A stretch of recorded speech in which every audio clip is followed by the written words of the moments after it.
আমার অ্যালাদিন জাবিন ফুরকান পর্ব সংখ্যা ২১। সাইবান হন্তদন্ত হয়ে কাঠের সিঁড়ি বেয়ে উপরে উঠছে। পুরাতন মেরমেরে কাঠগুলো অস্বাভাবিক শব্দ করছে, তবে আজ তামার কোনো বালাই নেই। আজ সে থেমে গেলে হয়তো জীবনটাই থমকে যাবে। মুন্সিবাড়িতে ইরামের ঘরটা ২ তলা, একদম বারান্দা ঘেঁষে ছোট্ট একটা রুম। সাইবানের দমবন্ধকর জীবনের একটি মাত্র শান্তির আশ্রয়। ছুটতে ছুটতে সদ্য 18তে পা দেওয়া সাইবান গিয়ে পৌঁছালো ইরামের রুমে। রুমটা অন্ধকারাচ্ছন্ন, লাইট জ্বালানো হয়নি বিদায় কেমন গুমট হয়ে আছে। বাইরের রাস্তায় লাইটের মৃদু আলো এসে ভেতরটাকে কেমন বিষণ্ণ করে তুলছে।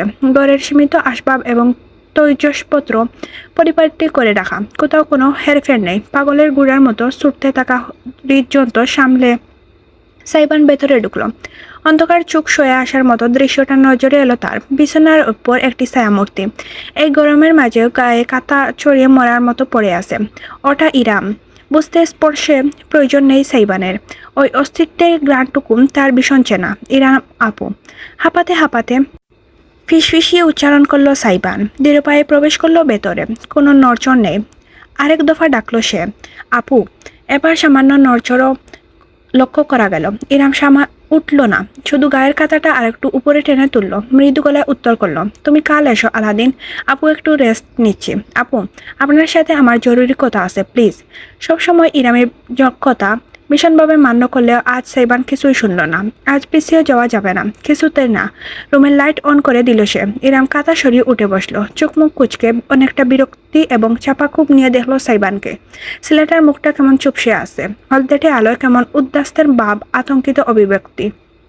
আমায় একটু বলে দিন না, আমি এখন কি করব? আমার কিছুই ভালো লাগছে না। ইরাম নিজের কপাল ঘষল, একটি দীর্ঘশ্বাস ফেলে শেষমেশ বলল, সেই একই কাহিনী আলাদিন। আর কতদিন গুলগুল ঘুরতে থাকবে তুমি? প্লিজ আপু, বলছি তো, তুমি যাও, আমি পরে তোমার সাথে কথা বলবো। না, আজকেই আপু, আপনাকে আজকেই, এই মুহূর্তেই আমার কথা শুনতে হবে। আমি আপনার ভাই না, আমি আপনার কাছে রাহাত এহানের মতো গুরুত্বপূর্ণ না। ওরা আসলেও কি আপনি একই কথা বলতেন যে কালকে আসো? সাইবান হঠাৎ করে দিক দিক জ্ঞানশূন্য হয়ে চেঁচিয়ে উঠল। ইরামও জট করে রেগে গেল। এই ছেলেটা তার সঙ্গে এমন কেন করছে? বিছনা ছেড়ে শটান উঠে দাঁড়ালো সে। কি বললে তুমি? ওদের সাথে নিজের তুলনা জিতছ? কোনোদিন তোমাদের মধ্যে আমি পার্থক্য করেছি Aladin? You know what? Yes, তুমি আমার ভাই না, তুমি আমার কাজিন। Now get lost. খানিকক্ষণের জন্য জমে গেল সাইবান। তার মায়াবী কালো চোখ জোড়া টলটলে হয়ে উঠল অশ্রুতে। ইরাম তার দিক থেকে মুখ ফিরিয়ে নেওয়ায় চোখে দেখতে পেল না কিছুই। জানালার কাছে গিয়ে দাঁড়ালো রমণী। একটা ফ্যাকাশে হলদেটে কামিজ পরে নেয়, বোঝাই যাচ্ছে বহুদিন যাবৎ যত্ন সহকারে ব্যবহার করা হচ্ছে। আপু, আপনি ভীষণ স্বার্থপর। একবারে হঠাৎ করে হুক্কার দিয়ে উঠল সাইবান। তার কথার বিপরীতে সবসময় শান্তভাবে মোকাবেলা করলেও আজ ইরাম পাল্টা জাজ নিয়ে বলল, হে, আমি স্বার্থপর? এটা আজকে বুঝেছো তুমি? I am selfish Aladdin, too much selfish. Right, আপনি শুধু সবসময় নিজের চিন্তাই করেন, নিজের ভাইদের চিন্তাই করেন। বাকি দুনিয়ার মানুষ গুল্লা যাক, আপনার কিছু আসে যায় না। ওরা সকালে আপনার আদরের, সকলেই আপনার কাছের, শুধু আমি কোনোদিনই আপনার আপন কেউ হতে পারলাম না। আমার জন্য কেউ ভাবে না, আপনিও না। You are fucking pathetic and you are an attention seeking immature. তুমি আমার চোখের সামনে থেকে দূর হয়ে যাও এক্ষুনি। ইরাম আপু, প্লিজ একবার আমার কথাটা শোনো। চোখের সামনে থেকে দূর হতে বলছি তোমায়। দেওয়াল ঘেঁষে থাকা সোফায় বসে আছে সাইবান, তার হাত দুটো কপালে টেকানো, কোনোই হাঁটুর উপর, চোখ জোড়া বুঝে আছে। দগদগে গা এর মতন লেপটে থাকা স্মৃতিগুলো আজ তাকে ভীষণ জ্বালাতন করছে। সেই দিনটির কথা স্মরণে আসছে, যে দিনটির পর সে আর কখনো ইরামের দুয়ারে গিয়ে দাঁড়ায়নি। তার জীবনের শ্রেষ্ঠ আশ্রয় সেদিন তার কাছ থেকেই কেড়ে নেওয়া হয়েছিল। আজ বোধহয় সেই ঘটনার পুনরাবৃত্তি ঘটল নতুনভাবে। সাইবানের একটুও ব্যথা লাগেনি, শারীরিক যন্ত্রণা বলতে কিছু তার অনুভূত হয়নি, শুধু অন্তরটা ছিন্ন বিচ্ছিন্ন হয়ে গিয়েছে। জগতের সব থেকে অসহায় হওয়ার অনুভূতিটা ধীরে ধীরে ফিরে আসছে। অতীতের বেরি বুঝি নতুন করে তাকে আষ্টে পৃষ্ঠে ধরতে চাইছে। ঠিক এমন সময় নিজের কাঁধে একটি চিরচেনা স্পর্শ অনুভব করলো সাইবান। সে এক চুলো নড়ল না, অথচ মমতাময়ী বাহুজোড়া তাকে টেনে নিজের বুকে টেকালো।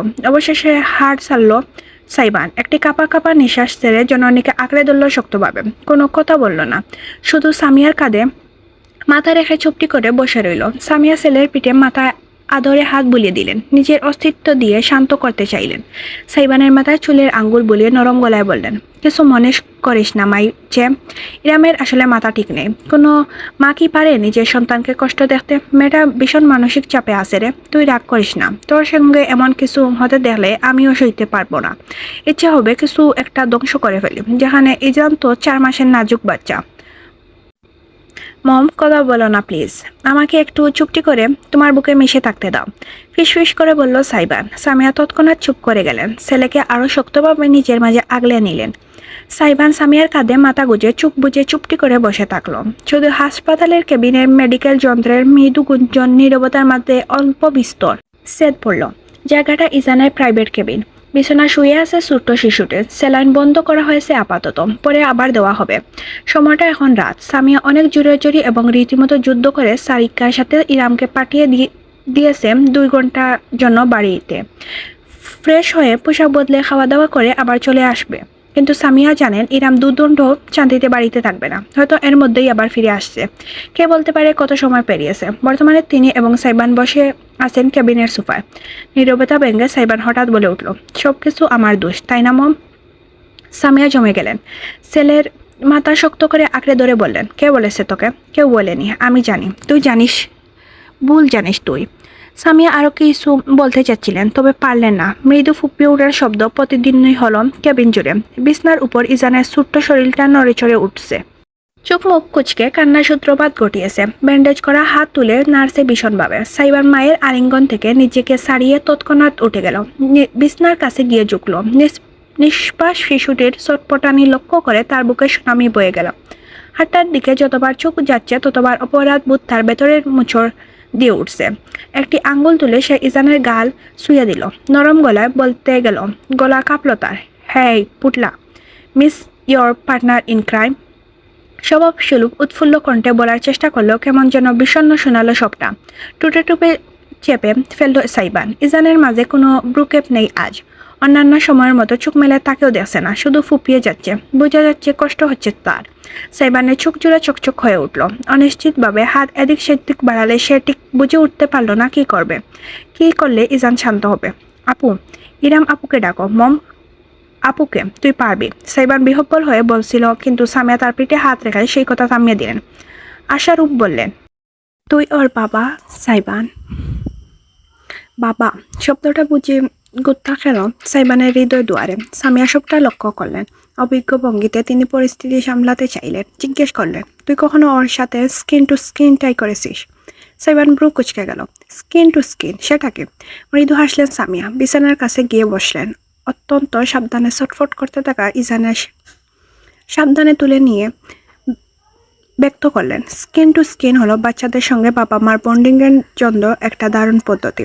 একটা নির্দিষ্ট সময় সরাসরি ত্বকের সঙ্গে ত্বকের স্পর্শ, মানে বাচ্চাকে বুকে ধরে রাখা বা জড়িয়ে ধরে শুয়ে থাকা। এতে বাচ্চার বডি টেম্পারেচার ঠিক থাকে। পাশাপাশি ওরা যেহেতু সেন্সিটিভ হয়, স্কিন কন্ট্যাক্ট হলে ওরা সহজে মানুষ চিনতে পারে, বিশেষ করে বাবা মাকে। তোকে আমি শিখিয়ে দিচ্ছি, চেষ্টা কর। সাইবান সামিয়ার কথা অনুযায়ী কাজ করলো। ধীরে ধীরে নিজের পরনের শার্টের বোতামগুলো খুলে বুক উন্মুক্ত করে নিল। সোফায় হেলান দিয়ে বসলো সে। সামিয়ার সাবধানে ইজানকে ধরে সরাসরি তার বুকের উপর রাখলেন। সাইবানের উষ্ণ ত্বকের ছোঁয়া পেতেই ইজান ফুপানো ক্রমশ মিলিয়ে এলো। তার বুকের উপর হাত পা ছড়িয়ে এলিয়ে রইল নিশ্চুপ হয়ে। সাইবান ভীষণ রকম অবাক হলো।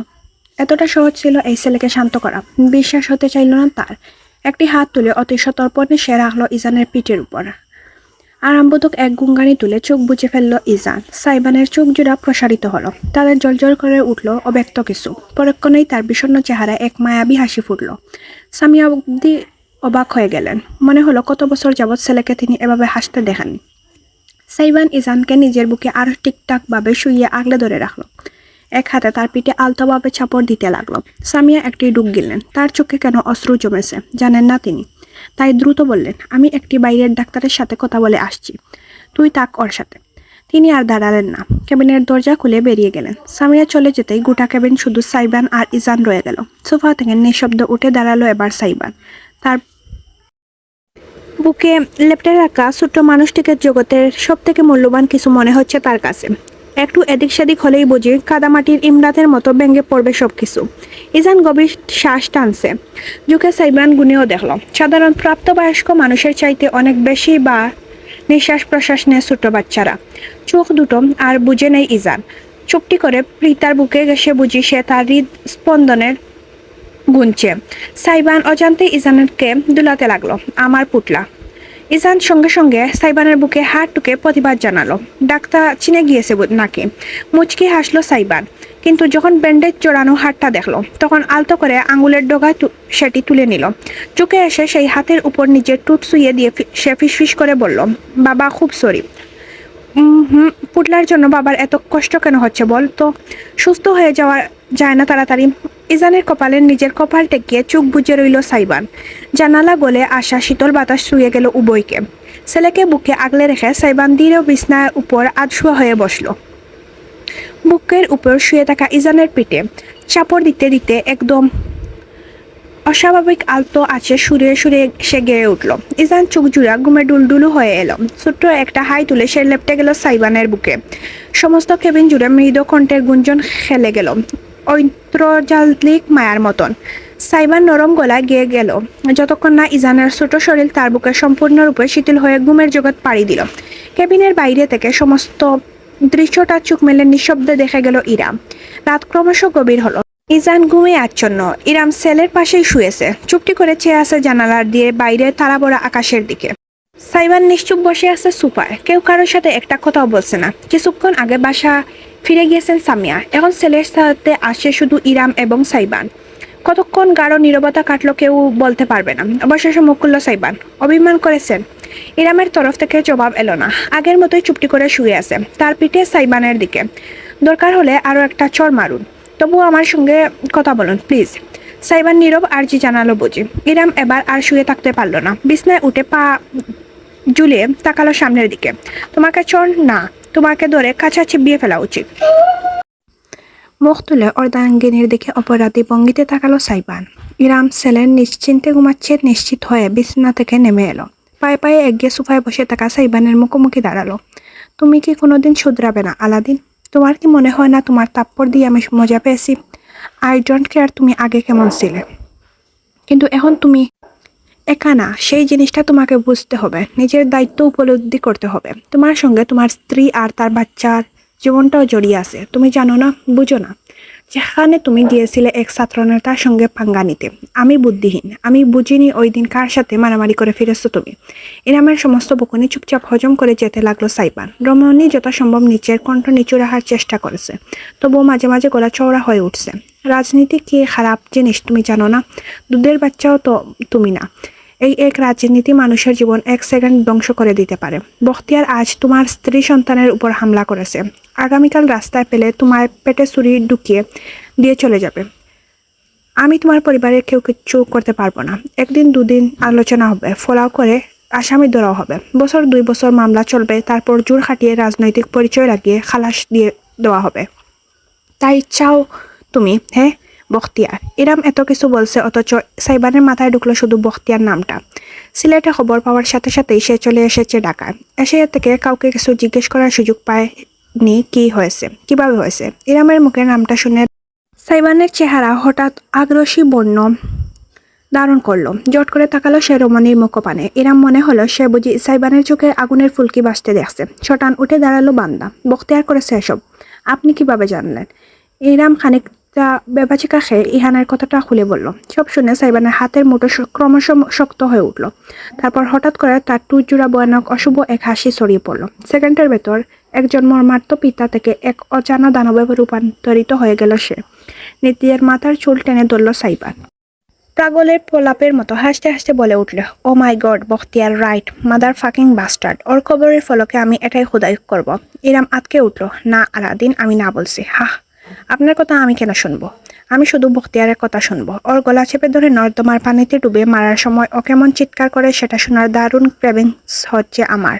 আলাদিন হুশ, একদম চুপ। অত্যন্ত রুক্ষভাবে ইরামের টুটে আঙুল চেপে ধরল সাইবান, অতপর হালকা একটা ধাক্কা দিয়ে তাকে বিছানায় ফেলে দিল। হতভম্ব অর্ধাঙ্গানী তার বিস্তৃত নয়নে দেখল এক রুদ্র মূর্তিকে। সাইবান ঝুঁকে এসে ইরামের দুপাশে 2 হাত রেখে খড়খড়ে গলায় বলল, দুনিয়া চেনেন? দুনিয়া আমার দুনিয়া। আর আমার দুনিয়ায় যারা হাত দেবে তাদের আল্লাহর দুনিয়া থেকে সমূলে উপড়ে ফেলে দেব আমি। আর একটু কাছে ঝুঁকে সে অশনীয় সংকেতের মতন ফিসফিস করে বলল, কালকে রাস্তায় আমার পেটে ছুরি মারতে আসার আগে ওদেরকে বুকে ছুরি মারবো আমি। আমি আপনার জেনারেশনের ভদ্র সুশীল স্বপ্নের পুরুষ না, আমি উত্তাল generation Z. I do violence, I eat violence, I read violence and I live for violence. আর এক মুহূর্ত দাঁড়াল না সাইবান, হন হন করে হেঁটে বেরিয়ে গেল কেবিনের বাইরে। পিছনে বিছানার পরে তাকা হতবিহব্বল ইরাম নিজের বুক চেপে ধরল। তীব্র ক্রোধ এবং হতাশার সমস্ত মুখ লাল হয়ে উঠল তার। কেবিনের বাইরে বেরিয়ে লম্বা পা ফেলে হাঁটতে হাঁটতে নিজের পকেট থেকে ফোন বের করে ডায়াল করলো সাইমান। অপাশ থেকেই রিসিভ হতে গরু গম্ভীর গলায় আদেশ ছুড়ে দিল, সবাইকে খবর দে অনুরাগ, নম্বরটাকে রাতের আকাশের সূর্য দেখাবো আমি। এলাকায় হয় পঙ্গু শরীরে থাকবে ও, না হলে খবর। রাজনীতির আব্বাকে চেনে ও, আজকে বুঝাবো ওই আব্বার চেহারা দেখতে আমার মতন।